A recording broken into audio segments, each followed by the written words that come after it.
It's really important we have an authentic environment for our students. We've made a lot of changes all at once. As a former student, the improvements are amazing. Good afternoon. Welcome to Salford Now. I'm Jack McKinnon with your half one update. Our top story.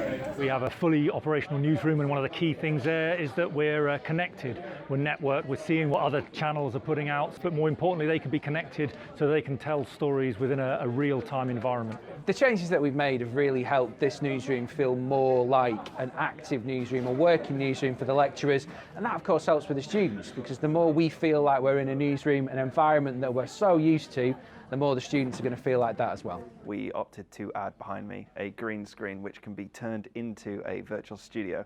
The fact that we can now do the presenting from in here lets people see the presenter as they're working through, and just gives everybody a bit more of an involved feel to the Newsdays. With 100 or so students, we have people sitting in their correct banks, and what we did was to look at best practice from the BBC, from ITV, and also from Lad Bible, who specialise in social publishing.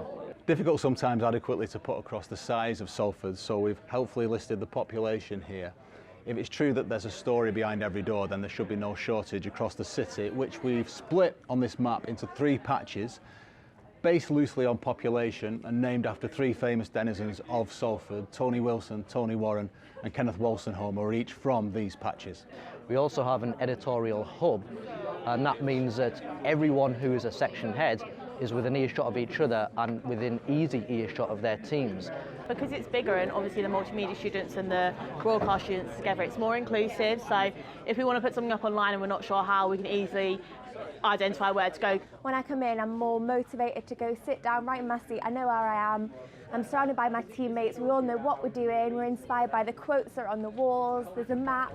We know where we're going, the patch, everything. It's all there. It's so much more structured. Like, I've come in 3rd year and I know exactly what I'm doing, and it's more collaborative as well. Now, if you've got a face anything like mine and you're about to go on TV, you need somewhere to put some makeup on, some powder to cover all the wrinkles. So no expense has been spared in constructing this makeup cupboard. We've got a couple of lovely mirrors, including this nice curvy one, a shelf on which to put your deodorants, hair straights, make sure there's no food in your teeth, and a nice bench with plenty of room for stashing some old jumpers and clothes. Would you say we're successful in mirroring the industry? I think last year was amazing, but this year, because we've homed in our skills more, the quality and the amount of work that we're creating is something to be admired. It's something that looks really, really difficult to achieve, to become a professional and to work at industry standards. So when we see that former students, people who are even in our own class, manage to get these awards and to achieve big things like that, it just tells us that maybe we can do the same. So it's really inspiring. Do you know what? In a few years, that might be us.